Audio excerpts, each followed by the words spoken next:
This is Rudra Prakash Sharma और मैं आप सभी का अनअकैडमी प्लेटफॉर्म पर स्वागत करता हूं। साथियों, आज हमारा जो सेशन है वो है कि किस प्रकार से हम आरएएस की तैयारी कर सकते हैं या कौन से ऐसे सोर्सेज हैं जिनको हम अपने तैयारी का भाग बना सकते हैं। और ये ना केवल आरएएस के पर्पज से बल्कि अन्य अगर आप एग्जाम्स की भी तैयारी कर रहे हैं तो आप इनका रेफरेंस ले सकते हैं। आप किस तरीके से तैयारी करें, किस तरीके से मैंने तैयारी की है, उन सब के ऊपर हम चर्चा करने वाले हैं। और जितना आप पार्टिसिपेटिव होगे, जितने ज़्यादा आप भाग लोगे, जितने प्रश्न आप पूछोगे उतना ज़्यादा बेहतर है। शायद मैं आपके कुछ प्रश्नों को सोल्व कर पाऊँ या आपके भविष्य में या आपके लक्ष्य के में अगर मैं कुछ परसेंट भी अगर योगदान दे पाया तो it would be my pleasure. So friends, let us start. और जैसा कि मैं अपनी क्लास शुरू करने से पहले अपना एक ब्रीफ इंट्रोडक्शन देता हूँ। So I would start first with my introduction. जैसा आप लोग जानते हैं या कुछ लोग जो नए हैं उनको मैं बता दूँ। साथियों, मेरा नाम रुद्र प्रकाश शर्मा है और आरएएस 2013 में मेरी 244वीं रैंक थी और आरएएस 2016 में 39th रैंक।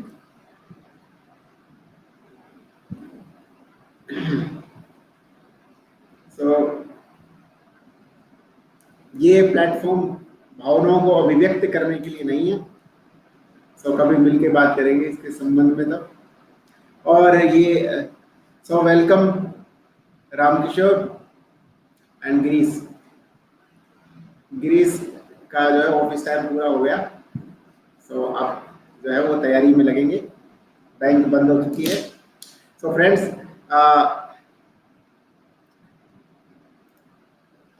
हमारा टॉपिक है how to start preparing for RAS और इसके संबंध में मैं एक पहले भी क्लास ले चुका हूं और उसी को मैं कंटिन्यू करूंगा।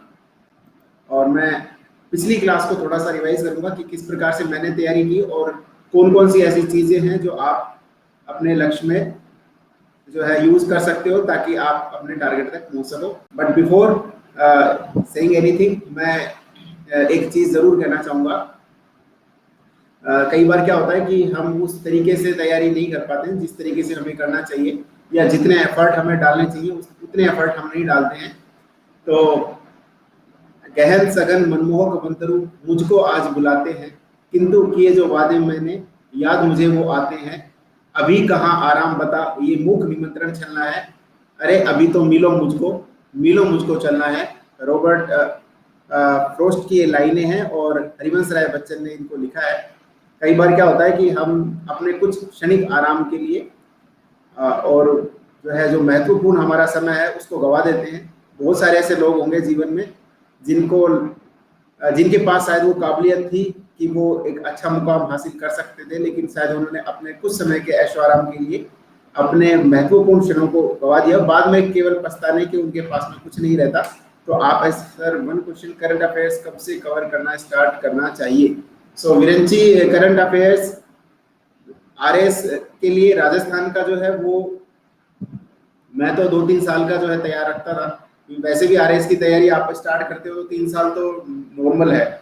2018 वालों को 2021 में ज्वाइनिंग मिलेगी, 2012 वालों को 2015 में मिली थी, 2013 वालों को 2017 में, 2016 वालों को 2019 में। तो 3 साल का प्रोसेस है और ये 3 साल ही आपके लिए पर्याप्त हैं। 3 साल की जो करंट अफेयर्स है उनको प्रिपेयर करें।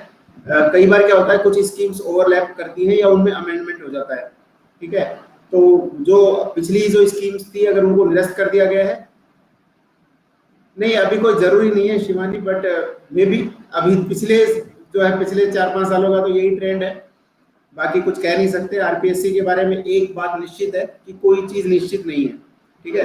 There is only one certainty, that there is no certainty in RPSC.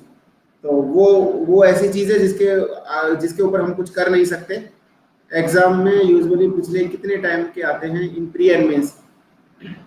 देखो है ना, ऐसा हुआ था कि है ना आरएएस मेंस 2012 मैंने दिया था और वो शेड्यूल्ड था दिसंबर 2013 के अंदर, लेकिन वो हुआ फिर जून 2014 में। और वो जो करंट अफेयर्स थे ना वो दिसंबर तक के पूछे गए थे क्योंकि पेपर पहले ही सेट हो गया था। बट अमूमन जो है पिछले 6 महीने से और साल भर के बीच तक आता है। मैक्सिमम जो फैक्ट्स पूछे जाते हैं वो 6 महीने के, और जो लेटेस्ट जो आप बात कर रहे हो ना वो 15 दिन पहले तक का भी पूछा गया है। नहीं, भरोसे वाली बात नहीं है, आप बस तैयारी करें। ये एग्जाम, ये निश्चित है कि एग्जाम होगा, ये निश्चित नहीं कब होगा। तो इतना तय है, इतना मान के चलो आप आरएएस बनोगे। कब बनोगे ये तो फ्यूचर में जो है वो केवल विधाता जानता है। तो आप केवल आपके हाथ में तैयारी करना है, आप कर्म किए जाओ, फल की इच्छा मत करो। आरपीएससी के संबंध में भी यही है। तो पिछले 15 दिन पहले तक का भी पेपर में आया है। जैसे आज अगर पेपर है तो सितंबर के 7 या 8 तारीख तक का जो है ना, आप मान के चलो कि वो भी करंट में आ सकता है। और मैक्सिमम जो प्रश्न आते हैं करंट अफेयर्स में वो लास्ट 6 महीने के आते हैं, और मुख्य परीक्षा में जो प्रश्न आते हैं वो साल भर तक के आते हैं। मुख्य परीक्षा में और भी चीजें महत्वपूर्ण होती है, क्योंकि जो स्कीम्स हैं, जैसे आरएएस मेंस में अगर आप पैटर्न देखोगे तो उसमें प्रश्न जो पूछे जाते हैं आरएएस मेंस के अंदर वो इस तरीके से होते हैं कि आपसे पूछे जाएंगे कि महिला विकास से संबंधित किन्हीं योजनाओं को बताएं, किन्हीं 5 योजनाओं को बताएं। जैसे 2016 में माइनॉरिटी से संबंधित पूछी गई थी, उससे पहले महिला विकास से संबंधित पूछी गई थी कि विमेन एम्पावरमेंट के लिए कौन कौन सी योजनाएं चलाई जा रही है। सर आरएएस की तैयारी कितने टाइम में हो सकती है? 1 साल काफी है क्या? बिल्कुल पुनीत, 1 साल नहीं 6 महीने में भी आपकी तैयारी हो सकती है, बशर्ते इस पे डिपेंड करता है कि आपका एक तो बेसिक कैसा है कि कहाँ पर आप स्टैंड करते हो। जैसे अगर मान लो आपकी हिंदी स्वतः अच्छी है, इंग्लिश अच्छी है और आपको आपका बेसिक है, तब आराम और आपने पहले कोई तैयारी की हुई है, जैसे आप यूपीएससी की तैयारी कर रहे थे, तो 1 साल भी आपके लिए मोर देन सफिशिएंट है। लेकिन अगर आप मान लो बिल्कुल बेस से स्टार्ट कर रहे हो तो शायद थोड़ा सा समय लग सकता है। बाकी 1 साल पर्याप्त समय है। 6 महीने में भी इस लोगों के सिलेक्शन हुए हैं, ऐसे काफी एग्जाम्पल्स हैं। सो तैयारी के लिए कोई समय सीमा का, मैंने शुरू में यही बात की, समय मैटर नहीं करता ना। ये मैटर करता है कि आप कितने घंटे पढ़ते हो। जो ज्यादा मैटर करता है वो ये है कि आप किस तरीके से पढ़ते हो, कितना आप रिकॉल कर पाते हो। और रिकॉल करने का जो सबसे अच्छा तरीका है वो है रिपीटेशन। तो जितनी बार आप पढ़ोगे उतना ज्यादा रिकॉल आप कर पाओगे। सो इन सब चीजों को आप ध्यान दें कि, और ये रटना नहीं है, कुछ भी ना रटना है और ना याद करने का भी प्रयास नहीं करना है। आपको सिर्फ केवल पढ़ना है, याद करने का जो प्रोसेस है वो अपने आप हो जाएगा। सो आई होप कि आई मेड इट क्लियर। कोई समय सीमा नहीं है पुनीत, आप आराम से जो है 6 महीने में भी सिलेक्शन ले सकते हो, साल भर तो काफी ज्यादा है अगर आप थोड़ा सा आपका बेस प्रिपेयर्ड है। या क्योंकि ना कुछ सब आरएएस में कुछ सब्जेक्ट्स ऐसे हैं जिनमें समय लगता है और ज्यादातर लोग ये नहीं समझ पाते हैं। अभी जो आरएएस मेंस जिन्होंने क्लियर किया होगा, जो इंटरव्यू देने वाले हैं, उनमें से ज्यादातर साथी ये चीज करते थे, और जिनका क्लियर नहीं हुआ आरएएस मेंस, उनका एक बहुत बड़ा तबका जो है वो, उनको मैं पहले से भी सचेत करता आया हूँ, क्योंकि मैंने उनको भी काफी गाइड किया था 2018 वालों को, और मेरे साथ वाले भी, क्योंकि 2016 में भी मैंने इंटरव्यू दिया, 2013 में भी इंटरव्यू दिया, 2012 में भी दिया। 2012 में मैंने बड़ी गलती की थी, मैं इंग्लिश मीडियम से था तो मुझे लगता था इंग्लिश मुझे आती है और हिंदी पे मैंने ज्यादा फोकस किया नहीं, और उस पेपर में ही मेरे कम मार्क्स थे। फिर 2013 वाले पेपर में मैंने हिंदी के ऊपर विशेष ध्यान दिया, और वही जो है चीज मेरे 2016 में भी काम आई। तो मेरे 46 मार्क्स थे आउट ऑफ 50 ग्रामर वाले पोर्शन के अंदर, और वो जो ग्रामर का पोर्शन है वो मेरा लगभग साल भर के करीब लगा तैयार करने में। लोग बाग ऐसा सोचते थे कि यार जैसे आपने, क्या होता है मेंस के टाइम पे, अभी तो शायद आप में से जिन्होंने मुख्य परीक्षाएं नहीं दी होगी वो नहीं समझेंगे, लेकिन जब मेंस का होता है पेपर, तो उस टाइम पे बड़ी टेंशन स्टार्ट होती है कि क्या पढ़े क्या नहीं पढ़े, कुछ याद नहीं रह रहा सर, क्या किस तरीके से करें। तो मैं उस समय क्या करता था कि जो हिंदी की प्रशासनिक शब्दावलियां हैं और शब्द युग्म है, पर्यायवाची, उनके ऊपर ज्यादा ध्यान देता था। मुझे पता है कि भाई इनमें से तो प्रश्न आएगा ही आएगा, भाई पिछले इतने सालों से प्रश्न आ रहा है, इतने सालों से पर्यायवाची पूछे जा रहे हैं, तो वो तो आएगा। भाई यही तो पता नहीं है ना हमें कि कौन सा है पूछा जाएगा पर्यायवाची, लेकिन पूछा तो उन्हीं में से जाएगा। हो सकता है 1000 हमने याद किया, उसमें से 1 आए, 2 आए, 3 आए, लेकिन आएगा जरूर। वहीं दूसरी तरफ है ना, आपको नहीं पता कि आप 1857 की क्रांति को पढ़ रहे हो, इंडियन कल्चर को पढ़ रहे हो, राजस्थान कल्चर को पढ़ रहे हो, तो आपको ये नहीं पता उसमें से प्रश्न आएगा या नहीं आएगा। हो सकता है आपके मॉडर्न हिस्ट्री से एक भी प्रश्न ही नहीं है, आप पूरी मॉडर्न हिस्ट्री को ही पूरे महीने रिवाइज कर रहे हो। तो ये सब चीजें जो है ना आपको पहले तैयार करनी है। तो आपका जो बेसिक है वो आप साथ में पहले से तैयार करके रखें। जब मुख्य परीक्षा हो ना, तो आप केवल वो चीजें पढ़ें जहां से प्रश्न आएंगे ही आएंगे। जैसे करंट अफेयर से कुछ प्रश्न पूछे ही जाते हैं, इंग्लिश का बिल्कुल साफ है कि आर्टिकल्स पूछे जाएंगे, डिटरमिनेंट्स पूछे जाएंगे आपसे, तो ग्रामर वाला पोर्शन वहां आएगा ही आएगा, लेटर राइटिंग आएगी, रिपोर्ट राइटिंग आएगी, पल्लवन आएगा, निबंध आएगा, आपका ग्रामर का पूरा पोर्शन आएगा। तो उस चीज को नेग्लेक्ट ना करें, और वो चीज एक दिन में तैयार नहीं होती। आप आज पर्यायवाची पढ़ोगे ना, तो आज पूरी रात लगा दोगे तो आपको मुश्किल से 5 या 6 याद होंगे, जो कि आपको लंबे समय तक याद रहेंगे। आप डेली जो है ना, अगर मेहनत करोगे, डेली आपने ये नियम बना लिया कि मैं 5-5 पर्यायवाची, 5-5 जो है शब्द युग्म पढ़ूंगा, 5-5 प्रशासनिक शब्दावली पढ़ूंगा। सर आप बीच बीच में थोड़ा गाइड करते रहे, लाइव आकर मोटिवेशन बना रहता है। ओके, थैंक्स प्रतिभा। सो मैं कोशिश यही करूंगा कि जैसे मैंने तैयारी की है, मैं वैसा का वैसा आपके साथ में शेयर करूं, बशर्ते आप फॉलो करो। तो ये आपके ऊपर डिपेंड करता है, क्योंकि आपका सिलेक्शन आप स्वयं ही करा सकते हो, कोई दूसरा नहीं करा सकता। आप लेकिन फॉलो कर सकते हो जो मैंने फॉलो किया, और मैं कोशिश करूंगा कि जो चीजें मैंने की है वो आपके साथ में वैसा का वैसा शेयर करूं।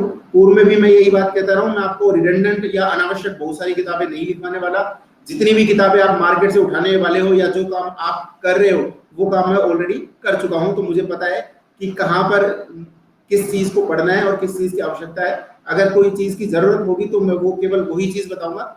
अनावश्यक आपके पास ढेरों किताबों का जो है एक पुलिंदा खड़ा करने वाला मैं नहीं हूं। सो लेट अस प्रोसीड कि हमें करना क्या है। और आज सुबह मैं जब डिस्कस कर रहा था कि हम आरएएस क्यों बनना चाहते हैं, तो मैं फिर क्योंकि आरएएस का ही ये टॉपिक है, तो आप क्यों आरएएस बनना चाहते हो, ये आपके पास इसका जवाब खुद के पास होना चाहिए। और मैं खुद जो जैसा मैं मानता हूँ कि मेरा जो जवाब है वो मैं पूर्व में भी बता चुका हूँ कि मैं मध्यम वर्ग से या निम्न वर्ग से बिलोंग करता हूँ। और मेरे फादर भी जैसे कांस्टेबल थे, तो मुझे ऐसा लगता था कि मैं एक ऑफिसर बनूं, मैं उनको प्राउड फील करवा सकूं, मैं अपने समाज को प्राउड फील करवा सकूं। तो एक सबसे बड़ा कारण वो है। आई होप आप में से कई होगा वो कारण होगा। दूसरा जो रीजन है, आप कह सकते हो अगर आपके पिताजी किसान हो या फिर बिजनेसमैन हो, कि साहब ये सब दिक्कतें जो है हमारे आती है, समक्ष आती हैं, और हमें पता है एक प्रशासनिक अधिकारी के पास में कितने कर्तव्य होते हैं, या क्या ड्यूटीज या क्या राइट्स होते हैं, या क्या अथॉरिटीज होती है उन काम को करवाने के संबंध में, किस प्रकार से वो योजनाओं को धरातल पर उतार सकते हैं। तो मुझे लगता है कि मैं ज्यादा से ज्यादा लोगों की मदद कर पाऊंगा या कर पाऊंगी। और ये मेरा जो है एक प्रकार से ड्रीम है कि मैं काम कर सकूं। और तीसरा जो है सोशल वर्क, यानी सामाजिक कार्य। और इस पर भी आपके अलग अलग मत होंगे कि सामाजिक कार्य तो आप कहीं से भी कर सकते हो, लेकिन जो अथॉरिटी, जो प्राधिकार आपको सरकारी मशीनरी के साथ में आरएएस में मिलता है, वो आपको हर जगह नहीं मिल सकता, इनफैक्ट कहीं नहीं मिल सकता। जो कार्य सरकार कर सकती है ना, वो कार्य कोई और, रॉबर्ट हाल ने कहा है ये, अगर आप पब्लिक एडमिनिस्ट्रेशन आपने पढ़ा हो, तो जो मशीनरी गवर्नमेंट के पास में, वो किसी के पास नहीं है। लॉकडाउन सक्सेसफुल या कोई भी जो आपको अगर कोई भी आपदा से नियंत्रण करना है, तो वो केवल सरकार कर सकती है। चाहे वो पुलिस भेजना हो, चाहे आर्मी भेजना हो, चाहे प्रशासन को खड़ा करना हो, चाहे वहां तक जो है खाद्य वस्तुएं पहुंचानी हो, या योजनाओं को जो है गरीबों तक पहुंचाना हो, या ट्रांसपोर्टेशन की व्यवस्था करना हो, ये काम किसी भी औद्योगिक घराने का नहीं है, ना कोई कर सकता है। इवन मैच भी नहीं कर सकते, कितने भी बड़े औद्योगिक घराने हो। लेकिन जो काम सरकार कर सकती है ना, वो कोई और नहीं कर सकता। और आप एज ए प्रशासनिक अधिकारी, जो मशीनरी आपको मिलती है एज ए बैकअप जो मिलती है, उससे आप कितना सामाजिक कार्य कर सकते हो, ये आप सोच भी नहीं सकते। तो आप ये कहेंगे साहब कि प्राधिकार के साथ में और इतने बड़े एरिया में जो कार्य एक प्रशासनिक अधिकारी कर सकता है, वो कोई और नहीं कर सकता। इसलिए मैं इस क्षेत्र को चुनना चाहता हूँ। नेक्स्ट जो आपका आंसर हो सकता है वो है सर कि इसके साथ में सामाजिक प्रतिष्ठा है। ऑब्वियस सी बात है, अगर आप देखेंगे तो जो समाज में जो प्रतिष्ठा इस जॉब के साथ में मिलती है, आप जब सेलेक्ट होते हो, आप में से कोई ने आरएएस मुख्य परीक्षा दी होगी, तो ही लोग बाग आपको किस नजरों से देखते होंगे। मैं जब शुरू में तैयारी करता था, तो कोई एसएससी प्री भी पास हो जाता था ना, तो हमें लगता था यार कितना इंटेलिजेंट है ये। आरएएस या आईएएस एग्जाम का प्री कोई निकाल लेता है, तो वो एक अलग उसका ऐसा लगता है समाज में कि उसने बहुत कुछ कर लिया हो। मेंस निकालने वाला एक और दर्जे में पहुंच जाता है, और जो सेलेक्ट होता है फाइनली, उसका एक अलग जो है मुकाम होता है। और उनमें भी अगर कोई आरएएस आरपीएस है, तो एक बिल्कुल डिफरेंट ही लेवल जो है मिलता है। आप देखोगे कि अभी कह रहे कि प्लेटफॉर्म नहीं है कहने का, लेकिन अभी भी जो है फेसबुक पे शायद हो सकता है हजारों फ्रेंड रिक्वेस्ट पड़ी हो, जिनका मेरे से कोई लेना देना नहीं है। सिर्फ इसलिए ही उन लोगों को लगता है कि प्रशासनिक अधिकारी या तो उनसे कोई ना कोई आपको किसी न किसी तरीके से जुड़ना चाहता है आपके साथ में। ये एक छोटा सा मैंने एग्जाम्पल लिया। जैसे मैं एक और एग्जाम्पल देना चाहूंगा कि जब मेरा सिलेक्शन हुआ, तो उस वक्त जो है मेरे गांव में अलग से सरपंच और वहाँ की जो सीमेंट इंडस्ट्री है उन सब ने हमारे जो अलवर के अंदर उन्होंने एक अलग से जो है डीजे वगैरह किया, घोड़ा किया, और वो पूरे गांव में जो है पूरी झांकी वगैरह निकली। और वो एक प्राउड मूवमेंट है जो आप अपने पेरेंट्स को दे सकते हो। आपके पेरेंट्स अलग से फील करेंगे, आप अलग से फील करोगे, दिस इज समथिंग डिफरेंट। वो इस तरीके से नहीं है जैसे कोई शादी वगैरह में होता है ना, शादी में आप दूल्हे बनते हो तब भी घोड़े पे बैठते हो, लेकिन वो उसमें थोड़ा सा आपको शर्म वगैरह भी आ सकती है अगर आप थोड़े से शाई टाइप के हो, लेकिन उसमें आपको प्राउड मूवमेंट फील होगा। और वो एक डिफरेंट चीज है, क्योंकि वो घोड़ा आपने खरीदा हुआ नहीं, वो सम्मान के रूप में आपको जो है बैठाया जाता है। तो वो सब सम्मान, और खासकर लड़कियों को जो है ना इसमें जो जितना सम्मान मिलता है ना, क्योंकि आप हमेशा ये मान के चलो लड़कियां जब भी फील्ड में एक्सेल करती है ना, तो वो एक अलग दर्जे पे जाती है, क्योंकि उनको उतना ही संघर्ष करना पड़ता है उस लक्ष्य को पाने के लिए। सो आप है ना जो भी वर्ग से आप बिलोंग करते हो, ये जो है एक बिल्कुल डिफरेंट प्लेइंग फील्ड है। यहाँ पर केवल उन्हीं लोगों के लिए स्थान है जो अपना सर्वस्व मतलब मेंटली कह रहा हूँ मैं, इसमें कोई ऐसा नहीं कि अपना जीवन आपको देना है, मेंटली आपको इतना डेडिकेट होकर इसके लिए कार्य करना है कि अपने लक्ष्य को आप प्राप्ति ही करें। आप है ना उसको छोड़े नहीं, बस लगे रहे। और रिमेंबर कि मैथिली शरण गुप्त की लाइनें हैं कि जितने कष्ट कंटकों में जिनका जीवन सुमन खिला, गौरव गंध उन्हें उतना ही यत्र तत्र सर्वत्र मिला। तो जितने जो कष्टों से उभर कर सामने आया है ना, उसको उसकी उतनी ही गंध बिखरी है, उतना ही ज्यादा उसको सम्मान मिलता है। आज भी आप अगर यूट्यूब पे इंटरव्यूज देखते होंगे ना आईएएस अधिकारियों के, हर एक आईएएस अधिकारी पॉपुलर नहीं है, क्या तो फर्स्ट रैंक होता है वो, या क्या बिल्कुल गरीब तबके से जो आता है ना वो, चाहे किसान का बच्चा हो, चाहे वो कोई गृहिणी हो, चाहे वो कोई कामकाजी महिला हो, या फिर कोई गरीब हो चाहे उनके पिता जो है रिक्शा चलाते थे या मजदूरी करते थे या वो खुद मजदूरी करते थे, तो आप उनसे ज्यादा इंस्पायर होते हो। उसका रीजन यही है कि उन्होंने तकलीफों में रहते हुए वो चीजें हासिल की है जो लोग ऐसो आराम में भी नहीं कर पाते हैं। सो आपको भी वही सब करना है। आपको मैंने बता दिया है आपको आरएसक्यू बनना है, आपका लक्ष्य इनमें से कुछ एक हो सकता है। पर एक लास्ट जो इसमें है कि आप आरएसक्यू बनना चाहते हो, वो है चैलेंज। तो चैलेंज दो प्रकार के इसमें हो सकते हैं, दो प्रकार का इसमें चैलेंज है। एक तो ये एग्जाम अपने आप में इतना टफ है, 10 लाख लोग अप्लाई करते हैं और उनमें से सिलेक्ट होना, आपको पता होगा कि मैं कैटेगरी वर्ग वाइज किसी भी वर्ग में आप लोग, जैसे लास्ट टाइम 22 रैंक तक आरएएस मिला था, आरएएस, और 66 रैंक तक जो है आरपीएस मिला है। तो आप समझो कि 10 लाख लोगों में जब टॉप 100 में आप आते हो तो आपको आरएएस आरपीएस की पोस्ट मिलती हो, तो फिर आप समझ सकते हो कि वो कितना चैलेंजिंग या कितना टफ रहा होगा वो सिस्टम, जो वो प्रोसेस कितना टफ है।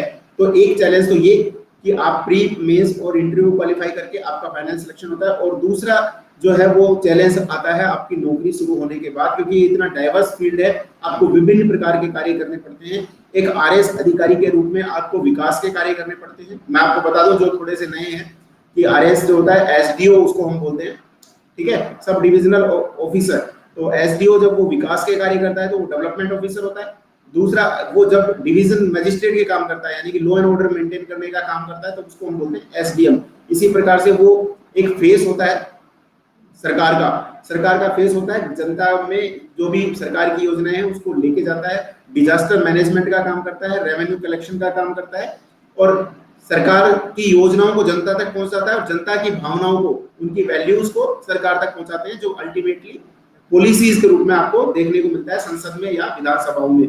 सो ये इतना महत्वपूर्ण जो है इसका रोल है आरएएस अधिकारी का। तो विभिन्न फील्ड में काम करता है, काफी चैलेंजिंग कंडीशंस में काम करना पड़ता है। आपको पता है कोविड में लोगों को समझाना उन्हीं के भले के लिए, ठीक है, कितना मुश्किल है। और उनका हेलमेट नहीं पहना हुआ है तो उनका चालान इसलिए नहीं कर रहे कि सरकार को रेवेन्यू चाहिए, सरकार चाहती है कि लोगों को सुरक्षित रहें, ज्यादा कम से कम जान जाए, ज्यादा से ज्यादा जगह स्पेस रहे हॉस्पिटल में, ताकि हम दूसरे लोगों को जो जिनको डायर नीड है वो फुलफिल कर सकें। ना बनस्पत इसके कि कोई जवान या फिर कोई वर्किंग एज वाला जो है एक्सीडेंट हो गया है, तो ये जो है सरकार की प्रायोरिटी, इस कारण से वो जो है चालान करते हैं। तो इसी तरीके से जैसे कोविड में अभी अगर मास्क के अगर चालान हो रहे हैं तो उसका भी एक पर्पज यही है कि जो है उनके कोई बीमारी ना लगे, वो कोविड से जो है वो संक्रमित ना हो। तो ये सब सरकार करती है जनता की भलाई के लिए, और उसके लिए उनको बुराई भी लेनी पड़ती है। तो आप समझ सकते हो चैलेंज कैसा है कि आप उनके भले के लिए काम कर रहे हो, उसके बाद और वो आपके अगेंस्ट होते हैं, आप किसी अतिक्रमण को हटाते हो ताकि एक जनता वहां से निकल सके, लेकिन जो लोग वहां खड़े हैं, जिनके वहां बरामदे हैं, जिनका वहां पर दुकान है, वो आपके अगेंस्ट होंगे। सो ये जो है अपने आप में एक चैलेंज है कि लोगों का भला करना है लोगों से लड़कर। सो अपने आप में ये एक डिफरेंट टास्क है। सो ये जो है आपकी कुछ चीजें थी जो मैं बताना चाहता था कि जो अभी नए आए हैं या जिनको अभी स्टार्ट करनी है, आरएएस हो या कोई और भी एग्जाम की आप तैयारी करो। देखो एग्जाम कोई भी छोटा बड़ा नहीं होता और ये आपके ऊपर डिपेंड है कि आप उसको किस तरीके से लेते हो। मैंने अपना करियर दिल्ली पुलिस में एज ए कांस्टेबल स्टार्ट किया था, तो मुझे ऐसा लगता था कि मैं अपने पैरों पर खड़ा हो जाऊं, उसके बाद कुछ करूंगा, और थोड़ा बहुत मैं कर भी पाया। कांस्टेबल बनने के बाद स्टेट बैंक ऑफ इंडिया में मैं क्लरिकल में सिलेक्ट हुआ, देन ओरिएंटल इंश्योरेंस कंपनी में एडमिनिस्ट्रेटिव ऑफिसर रहा, एसएससी के थ्रू मैं इनकम टैक्स में इंस्पेक्टर रहा, इन बिटवीन मैं स्टेट बैंक ऑफ इंडिया में प्रोबेशनरी ऑफिसर भी था 1 साल तक, और उसके बाद फिर आरएएस की तैयारी की, इंटरव्यूज दिए। 2013 में मुझे सीडीपीओ की पोस्ट मिली और 2016 में आरपीएस की। और मैं केवल अपने एक्सपीरियंस आपके साथ में साझा करूंगा, और जो भी आपकी क्वेरीज हो मेरे साथ में आप डिस्कस करें। कोई अपने कोई बाउंडेशन नहीं है, कोई दिक्कत नहीं है, किसी भी प्रकार का प्रश्न हो, कैसे तैयारी करनी है, क्या चीज की जरूरत है, मैं फिर आपको कन्विंस कर दूं। आप सभी सक्षम हैं। आप में से हो सकता है कई लोग काफी सालों से तैयारी कर रहे हो, उनको लगता होगा कि जो तैयारी करते हैं या जो उनका सिलेक्शन होता है वो बिल्कुल डिफरेंट वर्ड से आते होंगे। ऐसा बिल्कुल नहीं है। बिल्कुल सामान्य लोग हैं, 50% से जिन्होंने ग्रेजुएशन की है वो भी सिलेक्ट होकर आ रहे हैं, और ज्यादा संख्या में आ रहे हैं, क्योंकि है ना, एक बार एजुकेशन से बिल्कुल डिफरेंट फील्ड होता है कंपटीशन। तो आपका ऐसा नहीं है कि बैकग्राउंड हो सकता है, और बैकग्राउंड के कई कारण हो सकते हैं। हो सकता है आपके ग्रेजुएशन में या 10th 12th तक परसेंटेज इसलिए नहीं रही हो कि आप पढ़ ही नहीं पाए हो, या पढ़े नहीं हो, या इतनी जागृति आपके पास में नहीं हो, या इतनी जो है आपको सराउंडिंग से आपकी जो माहौल था वो उस प्रकार का नहीं था। इसका मतलब ये बिल्कुल भी नहीं है कि आपकी परसेंटेज कम है तो आप एक कोई इंटेलिजेंट नहीं है या आपके पास वो दिमाग नहीं है। और दूसरी चीज ये कि कई लोग ये कहते हैं कि साहब मैं जो है कई लोग 5 मिनट में पढ़ लेते हैं, एक पेज उनको याद हो जाता है, मैं 1 घंटे में भी नहीं कर पाता। मैं खुद जो है वो 2 घंटे में भी याद नहीं कर पाता, लेकिन मैं उसके लिए 10 घंटे देने को तैयार हूँ अगर वो मुझे याद करनी है तो। और ये डेडिकेशन जो है आप लोगों में चाहिए। अगर आपको सिलेक्शन लेना है then you have to be different, और डिफरेंट इन द सेंस कि that you should be ready to sacrifice anything to any extent, positively not negatively. मतलब आप कुछ भी करने को तैयार हो उसके लिए, चाहे आपको उसके लिए फिर आपको शादी वगैरह को छोड़ना हो, पार्टी छोड़ना हो, तो वैसे भी नहीं हो रही कोविड के चक्कर में, लेकिन फिर भी रूटीन वर्क को छोड़कर थोड़ा सा सैक्रिफाइस इसमें करना पड़ता है। और लेकिन इतना भी नहीं है कि आप जो है 25-24 घंटे लगे रहो पढ़ाई में, तो वो भी कोई जरूरी नहीं है। घंटों से तो कोई खास फर्क पड़ता ही नहीं है। 2-4 घंटे अगर आप दे सकते हो, 2 सुबह और 2 शाम को, दैट इज सफिशिएंट। इसीलिए जो वर्किंग में है वो भी बिल्कुल इन है। वर्किंग वालों के लिए मैं स्पेशली ये थोड़ा सा एडवाइस करूंगा कि आप बिल्कुल कंसंट्रेट होकर तैयारी करें। ये बिल्कुल सक्षम, आप बिल्कुल पॉसिबल है कि आप टॉप करें, एग्जाम में सिलेक्ट हो, क्योंकि मैं खुद वर्किंग में रहा हूँ। तो जो स्पेयर टाइम मिलता है उसमें तैयारी करें, छुट्टी वाले दिन तैयारी करें, और जब एग्जाम आए तो कोशिश करें कि छुट्टी लेके तैयारी करें। So I hope I made it clear. Now we shall proceed further. आप लोगों की अगर कोई क्वेरी हो, कोई क्वेश्चन हो तो आप बताते जाएं।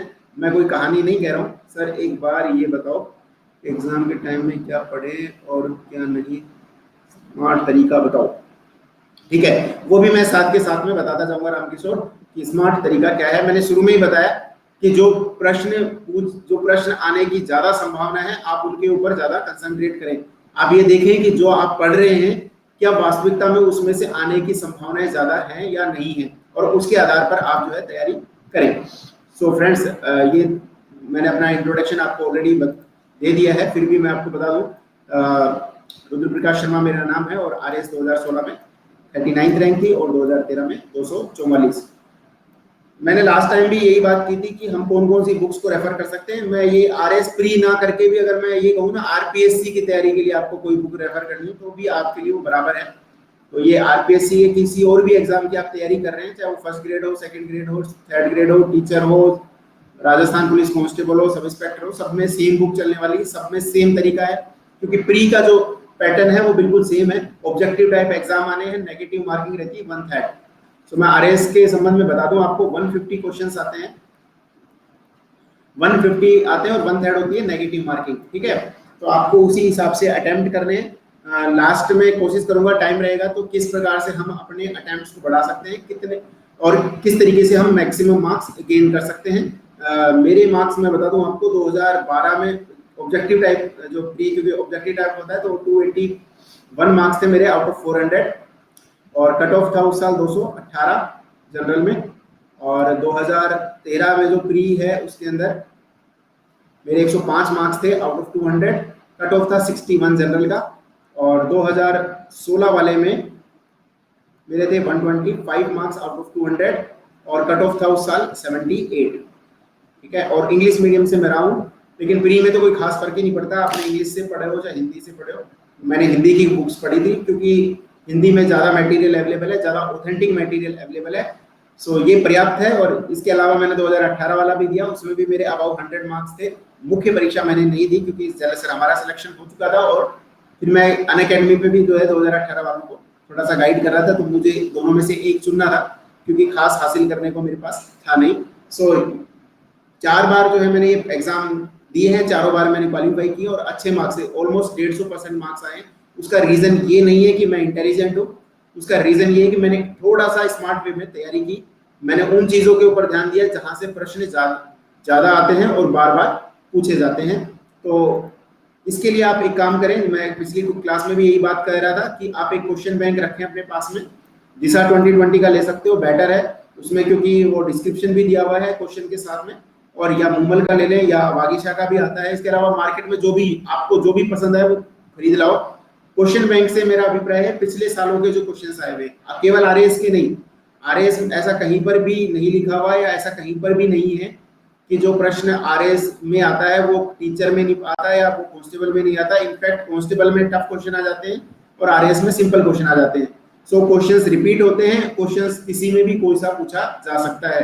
तो आप एक क्वेश्चन बैंक ले जिसमें पूर्व के प्रश्न पत्र हो सभी, चाहे वो कांस्टेबल से लेकर आरएएस तक के सारे क्वेश्चन पेपर। मॉडल नहीं ले, फिर मैं बता दूं, क्योंकि मॉडल आप लेंगे ना तो उसमें बड़ा धोखा है, लोग कुछ भी प्रश्न बना देते हैं और कुछ का अर्थ का अनर्थ हो जाता है, और फिर वो ना तो क्वेश्चन कभी आते हैं और आपकी तैयारी भी नहीं हो पाती। वो आपके पास रखा रहेगा मॉडल प्रश्न पत्र, लेकिन आपके काम नहीं आएगा। तो मॉडल प्रश्न पत्र नहीं लेना है, ओरिजिनल प्रश्न पत्र लेना है जो प्रीवियस ईयर्स के हो, पिछले 20 सालों के जो भी प्रश्न पत्र हैं वो ले। मैंने आपको रेफर कर दी है किताब, दिशा 2020 वाली जो किताब आती है उसको आप रेफर कर सकते हो।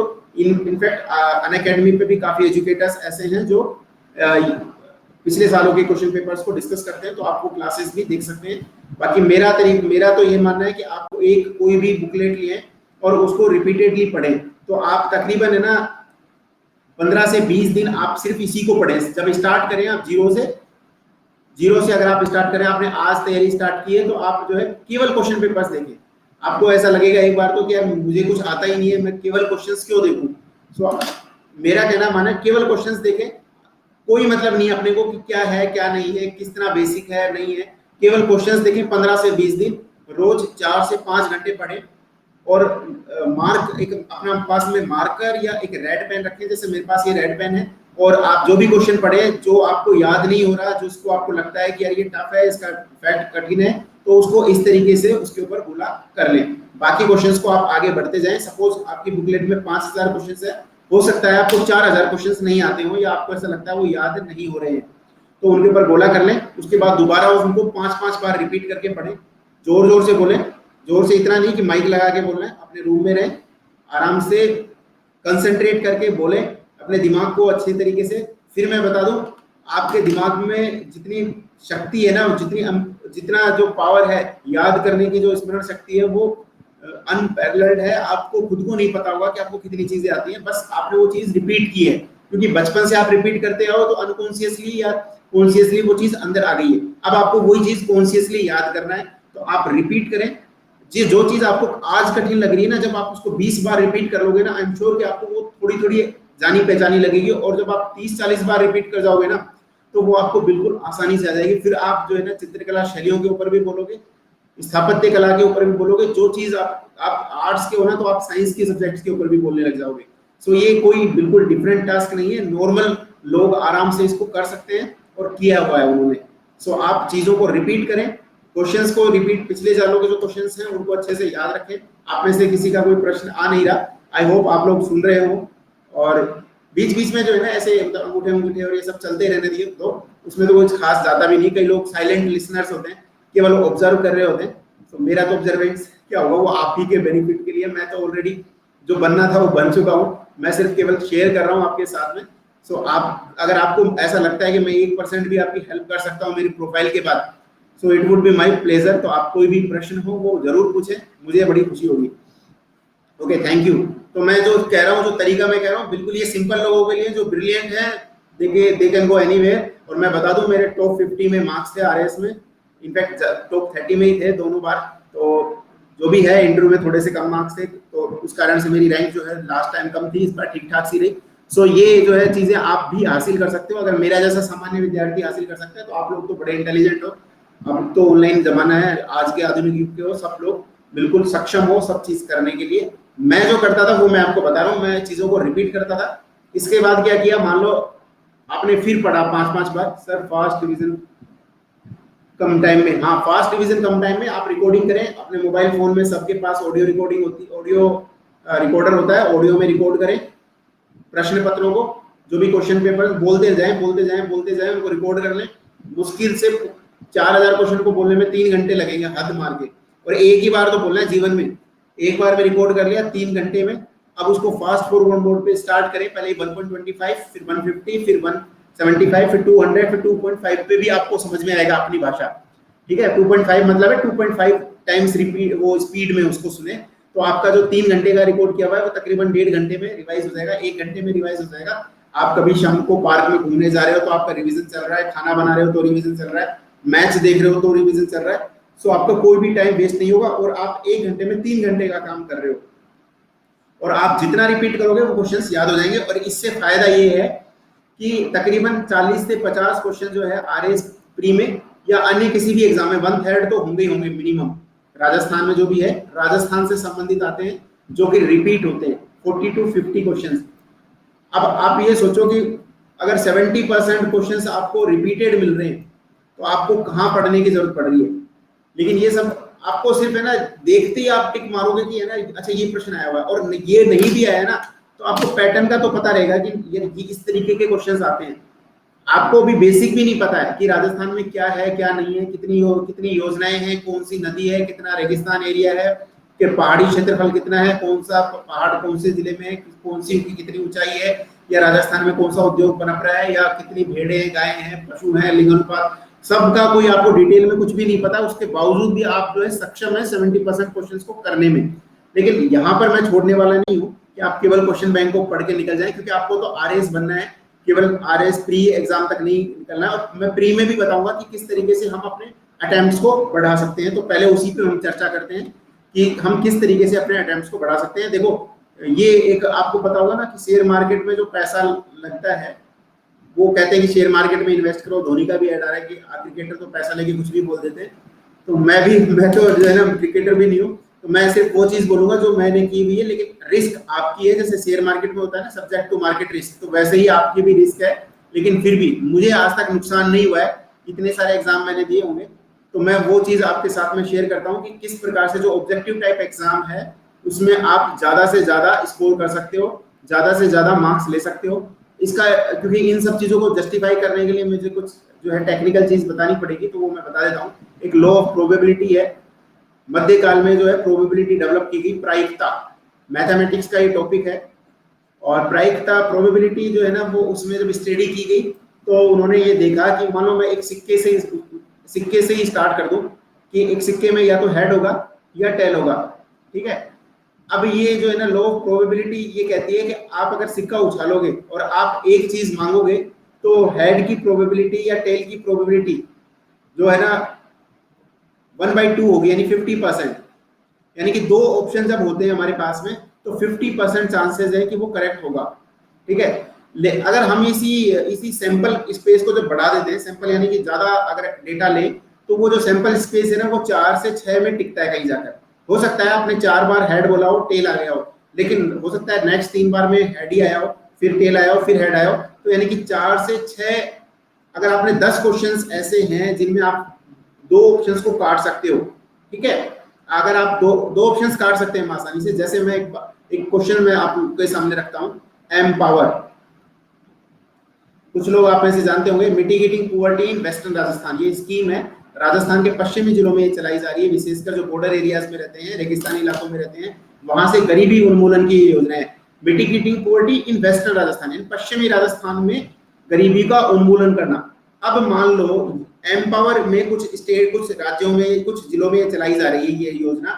सपोज ये 6 जिलों में ये योजना चल रही है, अब उन 6 जिलों में आपको नहीं पता कि कौन से जिलों में ये योजना चल रही है, मुझे भी याद नहीं है आज की तारीख में। तो मैं अगर ऑप्शन देखता हूँ और उसमें लिखा हुआ है उदयपुर, एक ऑप्शन लिखा हुआ है उदयपुर, एक ऑप्शन लिखा हुआ है जयपुर, और दो मान लो कोई पश्चिमी जिले हैं, 1 1 और 2, या पश्चिमी जिले नहीं है या जो भी है, तो आपसे पूछा गया है कि कौन से जिलों में चल रही है, ठीक है। तो आप 2 जिलों के बारे में श्योर नहीं है क्योंकि वो वेस्टर्न से लगते मिलते जुलते हो सकते हैं, जैसे मान लो जैसलमेर है, सीकर भी हो सकता है, या चूरू हो सकता है कि वो यार क्योंकि उसमें रेगिस्तानी इलाका है, तो कहीं ना कोई कुछ पार्ट नागौर का जो है वेस्टर्न से लगता है, अजमेर का कुछ लगता होगा, आप कंफर्म नहीं हो। लेकिन ये तो आपको पता है कि जयपुर वेस्टर्न राजस्थान में नहीं है, उदयपुर नहीं है। तो 2 ऑप्शन आपने काट ली, और जब आप इतनी तैयारी करते हो, इतने प्रश्न पत्र आप देखते हो और जितने प्रोसेस से आप गुजरते हो ना, तो उसके बाद तो आप डेफिनेटली जो है 2 ऑप्शंस काट सकते हो। अब आपके पास केवल 2 ऑप्शन है, उनमें आंसर आपको नहीं पता है क्या है, लेकिन आपको ये जरूर पता है आंसर क्या नहीं है। और एक बात और बता दूं मैं कि हम है ना एज ए ह्यूमन बीइंग जो है ना नेगेटिविटी के लिए जन्मे, पॉजिटिव रहना बहुत टफ है हमारे लिए, नेगेटिव रहना बड़ा आसान है। तो हम है ना आसानी से ये पता लगा सकते हैं कि क्या नहीं है, क्या है। वो हम अच्छे आदमी की पहचान नहीं कर पाते, बुरे आदमी की पहचान हम कर लेते हैं। ये ह्यूमन टेंडेंसी है और ये ह्यूमन मेंटेलिटी है, जो मुझे एक ऑब्जर्वेंस में जो मेरे में आया कि जैसे अगर आप जल्दी है ना किसी की कमी जल्दी पकड़ते हो बजाय खूबी के, ये हमारे अंदर टेंडेंसी है, उसका लाभ हम लेंगे और हमने हमारे क्वेश्चंस को बढ़ाएंगे। तो पहली चीज हमने लो प्रोबेबिलिटी लगाई। लो प्रोबेबिलिटी के आधार पर हम देखते हैं, वो ये कहती है कि 4 से 6 चांसेस हैं। अब आपका लक बिल्कुल ही खराब हो तो 0 भी हो सकता है और बहुत अच्छा हो तो 10 भी हो सकता है। लेकिन सामान्य लो प्रोबेबिलिटी जो कि सामान्य, हम सामान्य, और एक बात ध्यान रखें, आरएएस एग्जाम हो चाहे कोई भी एग्जाम हो, जो सेलेक्ट होता है ना, जिसका सिलेक्शन होता है ज्यादातर लोगों का, वो सामान्य लोग होते हैं, एक्सेप्शनल नहीं होते। वो एक्सेप्शन की तैयारी भी नहीं करते। मैंने अपने मार्क्स आप लोगों को बताए, 150% है, मतलब जो कट ऑफ है उससे 150% है, और मैंने सारे भी अटेम्प्ट नहीं किए थे, ठीक है। तो ऐसा नहीं, और टॉप 50 में मार्क्स थे, लेकिन ऐसा नहीं कि मैं बहुत ज्यादा ब्रिलियंट था। और एक्सेप्शनल चीजें जो थी ना उनको मैंने अवॉइड किया। देखो एक्सेप्शन में तो हो सकता है कि हम आज की तारीख में, मेरे ऊपर सर के ऊपर पंखा चल रहा है, ये पंखा गिर जाए, गिरता है कई लोगों के ऊपर और हम खत्म हो जाए, वो है तो एग्जाम्पल तो वैसे भी है ना। तो हम लेकिन वो एग्जाम्पल नहीं लेते क्योंकि वो लाखों में एक होती होगी शायद घटना। तो हम लेते हैं जनरलाइज जो डेटा, और आप भी जनरलाइज ही नहीं। कोई क्वेश्चन पेपर में अगर एक क्वेश्चन आ गया है कहीं से उठकर, ऐतिहासिक कोई प्रश्न या कोई कल्चर का कोई प्रश्न आ गया, तो इसका मतलब ये नहीं है कि आप उस इतिहास से संबंधित, उस कल्चर से संबंधित 5-6 किताबें ले आओ। मैं इसके ऊपर भी बात करूंगा कि राजस्थान में ऐसी क्या दिक्कतें हैं जो आ सकती है हमें प्रश्न पत्र में, और आमतौर पर हम क्या गलती करते हैं।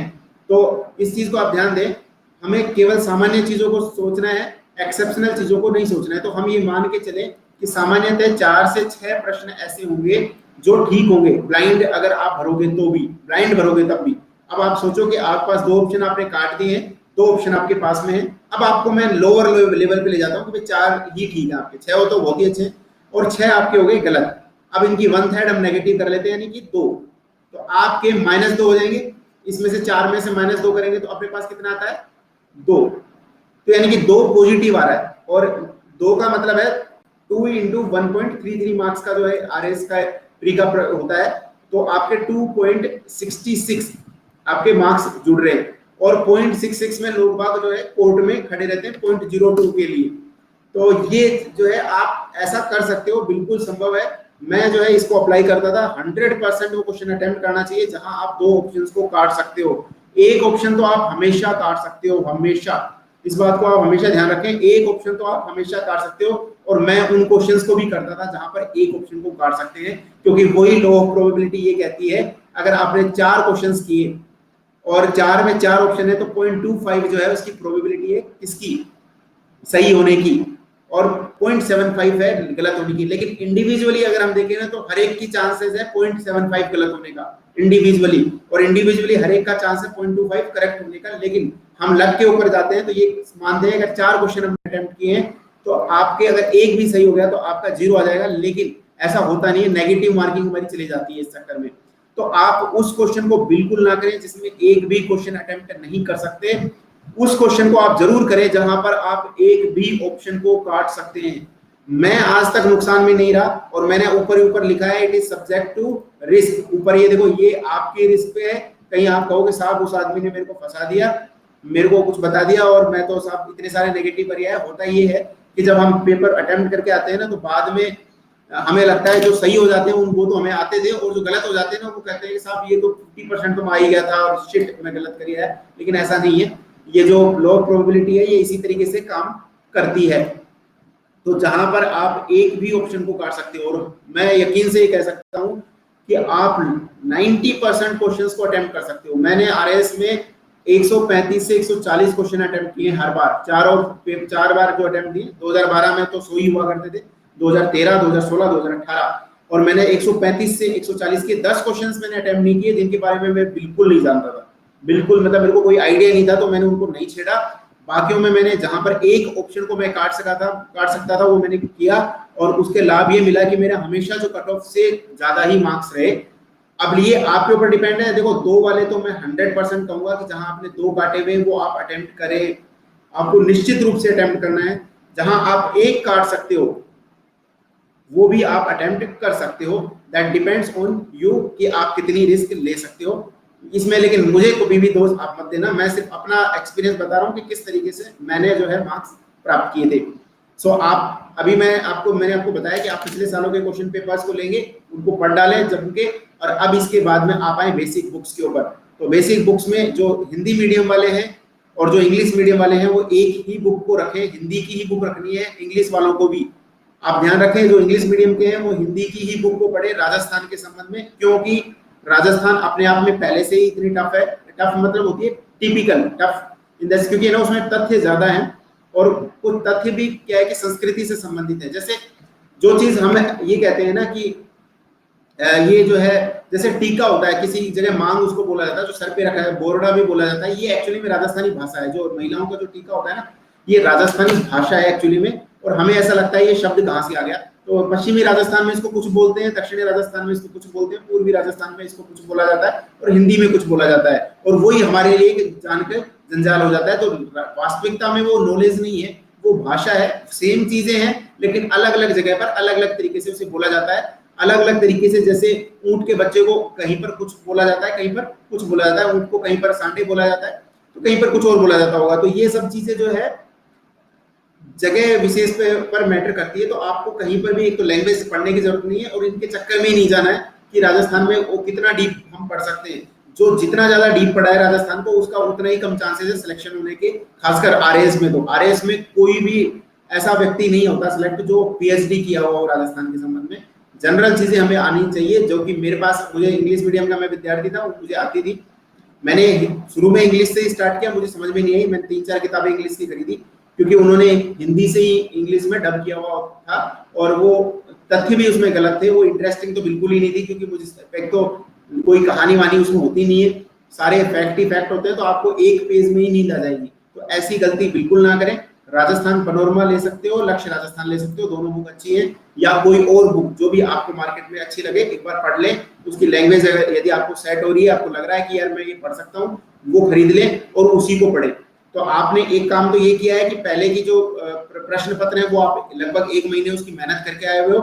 अब आपको पढ़ने में बड़ा मजा आएगा, क्यों? क्योंकि आप कनेक्ट कर सकते हो। अब आप लक्ष्य राजस्थान उठाओगे ना, तो आपको ऐसा नहीं लगेगा यार मेरे को क्या पढ़ना है, आपको बिल्कुल जरूरत नहीं पड़ेगी, क्योंकि आपके पास में 20 साल का एक्सपीरियंस है, आपने पिछले 20 सालों के क्वेश्चन पेपर्स को देखा है। तो 20 साल के एक्सपीरियंस के साथ में अब आप राजस्थान की पैनोरमा हो, चाहे वो राजस्थान लक्ष्य राजस्थान हो, उनको पढ़ेंगे, और वो फिर आप आसानी से आइडेंटिफाई कर पाएंगे, आप कनेक्ट करेंगे। जैसे आपने नदी पे गए तो आप देखोगे अच्छा लूनी नदी की सहायक नदियां पूछी है, अच्छा उन्होंने ये पूछा है कि कौन सी ऐसी नदी है जो है शुरू में मीठी रहती है, बारोतराम जाके खारी हो जाती है, नाग पहाड़ से निकलती है, और उसकी सहायक नदियां कौन कौन सी है। तो वो सब चीजें जब आप देखोगे ना कि ऐसे ऐसे प्रश्न पूछे गए हैं, उसकी सहायक नदियों पे भी प्रश्न पूछे गए हैं। जैसे कि जो आपका खेजड़ी होता है, खेजड़ी के वृक्ष को क्या कहा जाता है, इंग्लिश में क्या कहा जाता है, साइंटिफिक नेम उसका क्या है, उसकी पत्तियों को क्या कहा जाता है, कौन से त्योहार पे उसकी पूजा की जाती है, कौन सी जनजाति जो है वो, कौन सी जाति जो है वो उसके लिए जानी जाती है, अमृता देवी बिश्नोई का खेजड़ी से क्या कनेक्शन। ये सब जो प्रश्न है ना, आप ऑटोमेटिकली आपके दिमाग में जुड़ते चले जाएंगे, क्योंकि आपने पिछले सालों के क्वेश्चन पेपर्स को पढ़ा हुआ है।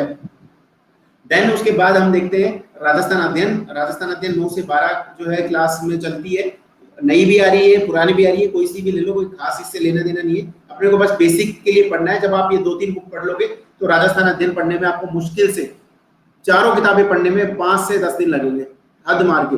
और एक बार इसको भी आप पढ़ लो तो आपका वो बेसिक सा जो है कवर हो जाएगा। इसके अलावा इंग्लिश में जो है किताब किसी को चाहिए तो वो बाद में ले, जब आप ये बेसिक किताबें पढ़ लें 3-4 बार अच्छे से, फिर उसके बाद आपको अगर रेफरेंस के लिए चाहिए तो कोई भी पुस्तक ले सकते हो। आरबीडी पब्लिकेशंस में इंग्लिश मीडियम की काफी बुक आती है। इसके अलावा भी और भी कई पुस्तकें हैं जो इंग्लिश मीडियम में चल रही है, लेकिन वो बाद में लें। फिर मैं बता रहा हूँ आप वो गलती ना करें जो भी इंग्लिश मीडियम वाले हैं, खासकर जो गलती शायद मैंने की या ज्यादातर विद्यार्थी करते हैं कि इंग्लिश के चक्कर में पड़ जाते हैं। ये टेस्ट है नॉलेज का, न कि लैंग्वेज का, और लैंग्वेज हमारे लिए एक साध्य होनी चाहिए, वो हमारा माध्यम है, अपने आप में लक्ष्य नहीं है। आप ऐसा इंग्लिश प्राप्त करना आपका लक्ष्य नहीं है, आपका लक्ष्य है राजस्थानी सीखना, तो वो आप हिंदी में पढ़कर भी सीख सकते हो, क्योंकि हिंदी तो आपको वैसे भी पढ़नी है। राजस्थान में अगर आपको आरएस जैसे एग्जाम की तैयारी करनी है तो आपको हिंदी आनी मस्ट है, क्योंकि एक तो पूरा पेपर ही हिंदी का होना है और उसमें अच्छे मार्क्स लाओगे तभी आपका सिलेक्शन होगा। सो आप उससे परहेज बिल्कुल ना करें।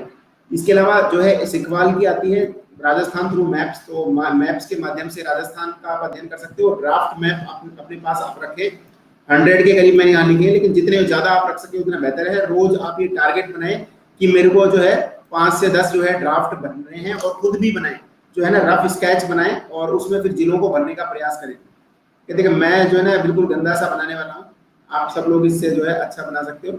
ये एक्चुअली में एग्जाम में भी जो है ना इसी तरीके से आपके जो है काम आएगा। तो ठीक है, ये राजस्थान है, कुछ कुछ मिलता जुलता सा, ठीक है। विषम कोणीय चतुर्भुज हम इसकी आकृति को बोलते हैं।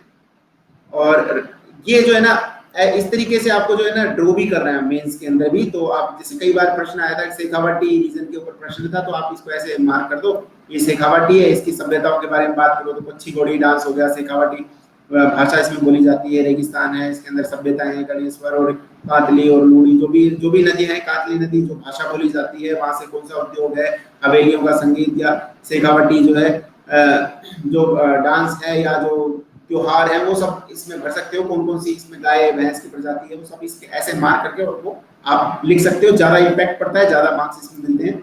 लेकिन शुरुआत में जब आप हो तो खाली मैप्स में, मैं तो ऐसे ही करता था, डिस्ट्रिक्ट्स को भरता था, जिलों को भरता था, और मैं ये देखता था हर एक जिलों को भरा, एक जिला भरा, फिर उसके साथ वाले 4 जिले भरे, फिर अगली बार फिर दूसरा जिला भरा, फिर उसके साथ वाले 4 जिले भरे।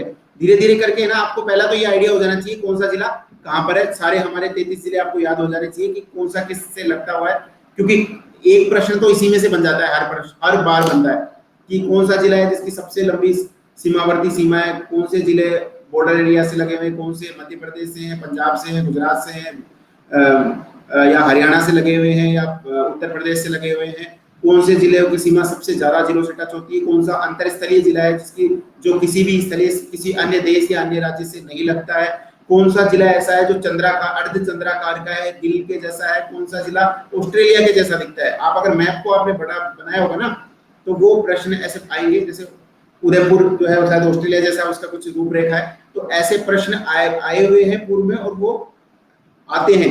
और इसके साथ में जब ड्राफ्ट मैप आप भरे ना, तो जैसे मैंने आपको सिखवाल रेफर किए, तो आप और भी कोई ले सकते हो, कोई जरूरी नहीं कि मैंने जो बताई है वही किताब हो, कोई भी किताब हो जिसमें बहुत सारे ऐसे क्वेश्चंस हो, बहुत सारी ऐसी चीजें हो जो तथ्यात्मक रूप में मैप्स के थ्रू बताई हुई हो, आप खुद के द्वारा भरे। किस जिले में कितना लिंगानुपात है वो भी आप साथ के साथ लिखते जाएं, कौन सा जो है उसमें पशु घनत्व कितना है, उसकी खुद की डेंसिटी कितनी है, उसकी खासियत क्या क्या है, क्या क्या चीजें उसमें मिलती हैं, हर एक अलग अलग मैप में उसको भरते रहे, ज्यादा आसानी से उसको आप याद कर पाएंगे इस तरीके से। इसके अलावा राजस्थान की अर्थव्यवस्था के संबंध में जो है आप राजस्थान के बजट और इकोनॉमिक सर्वे को जरूर पढ़ें। जो इंटरव्यू की तैयारी कर रहे हैं उनके लिए बड़ा महत्वपूर्ण है, क्योंकि बजट से संबंधित प्रश्न इंटरव्यू में भी पूछे जाते हैं और प्री में तो आते ही आते हैं। किसी भी एग्जाम को उठा लो आप, आरपीएससी की इकोनॉमिक सर्वे से कम 10 प्रश्न पूछे जाते हैं। बजट और इकोनॉमिक सर्वे से जो भी योजनाएं आती हैं, हमारे टाइम पे तो जो है सारे क्वेश्चन जितने भी थे इकोनॉमिक्स के वो सीरियल वाइज आए थे, बिल्कुल बजट के इकोनॉमिक सर्वे और बजट से डायरेक्ट। तो बिल्कुल इसी प्रकार के प्रश्न जो है ना अभी भी अगर आप पिछले 2018 वाला देखें तो उसमें भी पूछा गया था यहाँ से प्रश्न कि किस मद से जो है सबसे ज्यादा पैसा आता है, हमारा फिस्कल डेफिसिट कितना है। तो ये सब चीजें जो है ना आपको बजट में मिल जाएगी, और ये राजस्थान फाइनेंस डिपार्टमेंट की जो साइट है वहां से आप डाउनलोड कर सकते हो, हिंदी इंग्लिश दोनों में मौजूद है। इसके अलावा राजस्थान की अर्थव्यवस्था का जो टॉपिक है वो आपको लक्ष्य राजस्थान में भी मिलेगा, और लक्ष्मी नारायण नाथुरामका की पुस्तक आती है जो हिंदी में भी आती है, इंग्लिश में भी आती है, तो इन दोनों में आपको वो चीजें सेम मिलेगी। देन है करंट अफेयर्स। देखो है ना, कुछ लोग ऐसे हैं जो काफी टाइम से तैयारी कर रहे हैं, कुछ लोग ऐसे हैं जो बिल्कुल नए हैं। तो नए लोग जो हैं उनके लिए मैं खासकर बताना चाहूंगा कि करंट अफेयर्स एक ऐसी चीज है जहां पर सब लोग बराबर है। आप आज आप जो पढ़ने वाले हो करंट अफेयर्स में, वही चीज जो पिछले 10 साल से तैयारी कर रहा है उसको भी पढ़नी है। अब आप स्मार्ट तरीके से कैसे पढ़ते हो या किस तरीके से पढ़ते हो जहां पर आप ज्यादा से ज्यादा याद कर सकते हो। जैसे मैं खुद जो है नोटबुक बना के रखता था करंट अफेयर्स की, तो मैंने पिछले जब भी तैयारी की 2012, 13 और 2016, 18 तक, तो मैंने चारों सालों की कॉपी बनाकर रखी और उन्हीं को अपडेट करता रहा। वो जो नोट्स थे, जैसे मान लो कोई स्कीम अगर रिवाइज हो गई तो उनके तथ्यों को फिर मैंने चेंज कर लिया। तो आप किस तरीके से लिखेंगे वो मैं आपको बता देता हूँ इसके अंदर। तो जैसे कोई भी स्कीम है कि अब तो जैसे अन्नपूर्णा रसोई योजना का नाम चेंज कर दिया उन्होंने, इंदिरा रसोई योजना कर दिया है, तो अन्नपूर्णा रसोई योजना, ठीक है। अब नया नाम इसका क्या है, तो इसको नीचे लाइन लिख दी आपने कि इंदिरा रसोई योजना, ठीक है। इंदिरा रसोई योजना हो गई। अब इसमें 5 रुपए में नाश्ता, अब रेट क्या है वो नहीं, मुझे नहीं पता, लेकिन पहले 5 और 8 थी। 5 रुपए में नाश्ता, 8 रुपए में डिनर। और मेनली जो इसका लक्ष्य है वो गरीबों तक जो है पोषण पहुंचाना, और सबके लिए भोजन, सबके लिए सम्मान, इसकी टैगलाइन है। हाँ बिल्कुल, सबके लिए भोजन और सबके लिए सम्मान।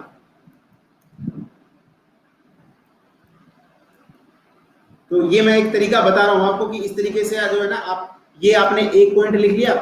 अब जैसे अन्नपूर्णा रसोई योजना थी पूर्व में, तो आपको वो दोनों प्रश्न पूछे जा सकते हैं कि कौन सी योजना है जिसका नाम बदलकर ये कर दिया गया है, किस तारीख से किया गया है, ठीक है, कितना उसके लिए बजट रखा गया है। तो ये सब चीजें आप इसमें पॉइंट वाइज लिखते रहे, क्योंकि राजस्थान में जो प्रश्न है ना वो स्थान से संबंधित आते हैं कि किस स्थान से लॉन्च की गई है योजना, कितने अमाउंट की है, क्या उसमें राशि है, और किस दिनांक को लॉन्च की गई है। तो ये प्रश्न पूछे जाते हैं। और दिनांक भी ऐसी पूछी जाती है कि आप इस हैरत में रह जाओगे। 12 दिसंबर 2018, 13 दिसंबर 2018, 14 दिसंबर 2018, 15 दिसंबर 2018। लेकिन एक तरीका था इसको याद करने का। हुआ क्या कि ना 13 दिसंबर को जो है राजस्थान जो सरकार थी पिछली, उसने शपथ ली थी। तो जो भी योजनाएं निकलती थी ना वो साल पूरा होने के बाद निकलती थी। तो आप याद रखें, जैसे सरकार का जब साल पूरा हो जाता है ना, जब वो मुख्यमंत्री शपथ लेते हैं या जिस दिन रिजल्ट आता है उस दिन वाली डेट को आप याद रख लें। ज्यादातर योजनाओं को वो तभी चलाते हैं। तो आप थोड़ा सा उस तरीके से भी कनेक्ट करके चीजों को देख सकते हैं। अपनी खुद की कॉपी बनाकर रखें और ये अपडेट करते रहे लगातार। इसमें कोई बहुत ज्यादा समय नहीं लगता। मैंने आपको बताया कि करंट अफेयर्स जो है राजस्थान का तो इतना कम आता है। मूमल आप ले सकते हो, क्रोनोलॉजी, दोनों पुस्तक ले सकते हो आराम से। और दोनों को आप खूब मेहनत करोगे तो 3-4 घंटे में, एक दिन में लिख दोगे पूरे महीने की। और ये तो 2-2 महीने में और आती है मूमल। तो 2 महीने की आप 1 दिन या 2 दिन में लिख दोगे। इतना टाइम तो आप निकाल सकते हो, क्योंकि करंट अफेयर्स मैंने आपको बताया ऐसी चीज है जो नयों को भी पढ़ना है, पुरानों को भी पढ़ना है, तो सब इसमें बराबर है। तो आप ये मान के चलें कि पिछले सालों के प्रश्न पत्रों में से अगर कुछ भी आया तो उसको मैं नहीं छोड़ूंगा, अच्छे से उसको करूंगा। क्वेश्चंस पिछले सालों में से अगर कोई प्रश्न आया है और फिर आप गलत करके आओ तो आप अपने को ही दोषी ठहराओगे उसके लिए। और करंट अफेयर्स के क्वेश्चन आप करो, ये 2 चीजें आप पकड़ के रखोगे ना तो आपका सिलेक्शन श्योर है। पिछले सालों के क्वेश्चन पेपर और करंट अफेयर्स, क्योंकि करंट अफेयर्स से लिंक करते हुए ही सारे प्रश्न पूछे जाते हैं। और ये इंडियन सिनेरियो में भी सेम है ऑलमोस्ट।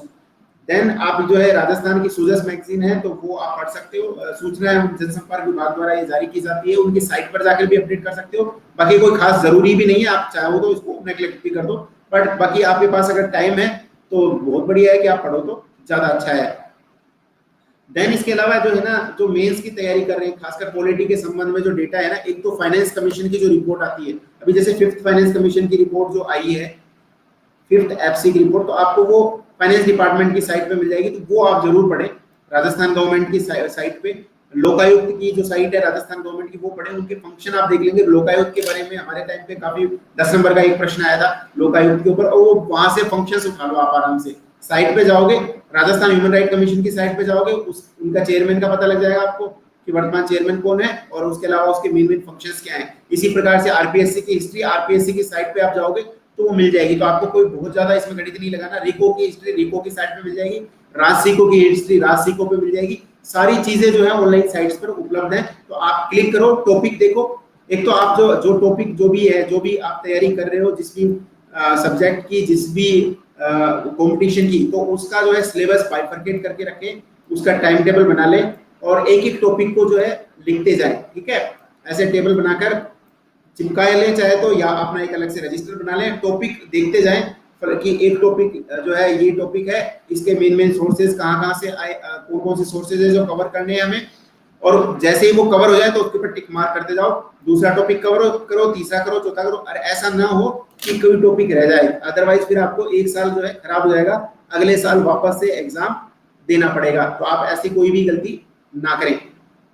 आई होप कि मैं जो भी चीजें बता रहा हूँ वो आपके काम की होगी और आपको समझ में आ रही होगी। तो इस तरीके से आप कर सकते हैं जो मैंने किया है, टॉपिक्स को कवर करें और उनमें फिर आप देख सकते हो कि कौन सा स्टडी मटेरियल कहाँ पर लेना है, कौन से ज्यादा बेहतर है। ज्यादा किताबें ना खरीदें, एक ही किताब लें, उसी को बार बार रिपीटेडली पढ़ें, बनस्पत इसके कि आप 5-6 किताबें ले लो और एक भी ना पढ़ पाओ, एक ही किताब को 5-6 बार आप पढ़ लो। देन आते हैं हम आरएस मुख्य परीक्षा के ऊपर। आई होप कि मुख्य परीक्षा के ऊपर जब हम चर्चा करें तो ये इसके लिए एक अलग से मैं सेशन रखूं, क्योंकि आज वैसे भी काफी टाइम जो है इसका हो चुका है। तो आज मैं आपके तरफ से कोई प्रश्न पूछता हूं जो आप ऑब्जेक्टिव टाइप में चाहते हो कि जो है मैं डिस्कस करूं आपके साथ में। इसके ऊपर मैं एक और सेशन ले लूंगा, मेरे पास है टाइम, तो मैं कल या परसों या जब भी मुझे समय मिलेगा तो इसके ऊपर मैं अलग से चर्चा करूंगा कि किस तरीके से हम आरएस मुख्य परीक्षा की तैयारी करें। सो प्री या ऑब्जेक्टिव टाइप जो क्वेश्चंस होते हैं उनके लिए तो मैंने आपको बता ही दिया है। आपकी तरफ से कोई क्वेरी हो तो जरूर आप बताएं, और जो भी मैंने अभी तक आपको बताया है ये सब चीजें आप फॉलो करें। केवल कहने से कोई काम नहीं होता। उद्यमे हि सिद्ध्यन्ति कार्याणि न मनोरथे न हि सुप्तस्य सिंहासन प्रविशन्ति मुखे मृगा। केवल सोचने भर से कार्य नहीं होता, उसके लिए एफर्ट डालना पड़ता है। सोते हुए शेर के मुख में मृग या हिरण अपने आप चलकर नहीं आता। रामधारी सिंह दिनकर कहते हैं कि नर समाज का भाग्य एक है, वह श्रम वह भुजबल है। तो आपका श्रम आपका भुजबल ही आपको जो है आगे पहुंचाएगा। और आप ये हमेशा ध्यान रखें कि अगर आपका बुरा समय चल रहा है तो अच्छा समय आने वाला है। दुख की पिछली रजनी बीच विकसता सुख का नवल प्रभात। दिशा 2020 तो मैंने बताई थी, रामकिशोर कल भी आपसे यही चर्चा की थी कि ऑब्जेक्ट की जो है आपके क्वेश्चन बैंक जो आती है दिशा 2020 का वो ज्यादा बेहतर है। थोड़ा सा उसमें डिस्क्रिप्टिव भी आ जाता है, लेकिन कोई जरूरी नहीं कि दिशा 2020 ले, ये भी ले लो और दूसरी भी ले लो। 150 रुपए की तो आनी है सारी, तो आप 100-200 रुपए में तो राजस्थान की सारी ये जो है ऑब्जेक्टिव टाइप आपको जो है किताबें मिल जाएंगी। आप लोगों की तरफ से आपकी कोई क्वेरी हो किसी भी संबंध में तो आप पूछिए। मेरे पास 2-3 मिनट का समय है, तो मैं वो कोशिश करूंगा कि आपको मैं कुछ जो है बता सकूं, आपकी क्वेरीज को अगर मैं हल कर सकूं। बाकी फर्दर जो आरएस मुख्य परीक्षा है उसके लिए मैं एक अलग से टॉपिक में अलग से क्लास में लूंगा, उसमें कि किस प्रकार से हमें अपीयर होना है, कि किस तरीके से हमें तैयारी करनी है, कौन कौन सी चीजों को हमें ध्यान में रखना है, राजस्थान को विशेष रूप से कैसे तैयार करें, खासकर इंग्लिश मीडियम वाले विद्यार्थी जो हैं, और कौन से ऐसे एरियाज हैं जिनको हम कवर करके जाएं एग्जाम के अंदर ताकि हम सक्सेसफुल रह सकें। सो फ्रेंड्स, ये जो है मेरी आज की क्लास का सेशन था। आप लोगों की कोई क्वेरी हो किसी भी संबंध में, किसी भी एग्जाम से संबंधित हो, आप पूछ सकते हैं। You are most welcome.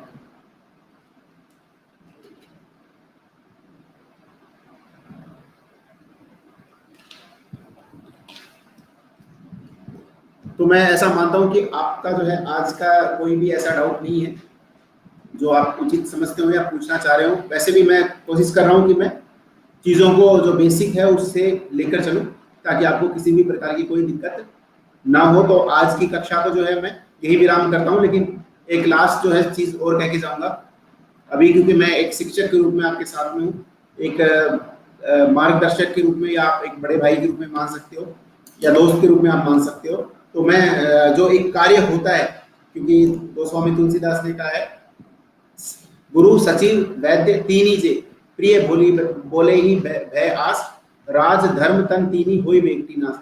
यानी कि गुरु सचिव और वैद्य अगर ये तीनों झूठ बोलते हैं आपसे किसी भी पद की लालसा के लिए, किसी भी प्रॉफिट के लिए या डर से, तो उस केस में आपके राज का, यानी आपका जो राजपाट है उसका, आपके शरीर का और आपके ज्ञान का नाश निश्चित है। तो मैं तो केवल वो चीज बोलूंगा जो सत्य है और जो चीज मैंने की हुई है। तो कोई भी ऐसी गपशप लड़ाने वाला काम अपने साथ है नहीं। तो मैं उन्हीं चीजों पे बिलीव करता हूँ जो चीज मैंने की हुई है, जो चीज की जा सकती है। मैं सिर्फ आपको सेल्फ बिलीफ के बारे में बोल सकता हूँ कि अगर आप अपने ऊपर विश्वास रखें, आप ये मान के चलें कि आपका सिलेक्शन होगा, तो आपका सिलेक्शन होगा, कोई रोक नहीं सकता। हाँ, ये जरूर है कि आपको उतना ही एफर्ट भी डालना पड़ता है, केवल सोचने भर से जैसे मैंने आपको बताया काम नहीं होता। So friends, let's call it a day, और हम जो है अगली क्लास में फिर से मिलेंगे और आपसे डिस्कस करूंगा मैं कि किस प्रकार से आरएस मुख्य परीक्षा की तैयारी कर सकते हैं। और एक क्लास जो है मेरी रहेगी कि हम आरएस के इंटरव्यू पे जो बचा हुआ है कि किस प्रकार से हम अपने आंसर्स को प्रेजेंट करें, किस प्रकार से उसको प्रैक्टिकल जो है हम चीजों से जोड़कर देख सकते हैं। So welcome friends, thank you, good night.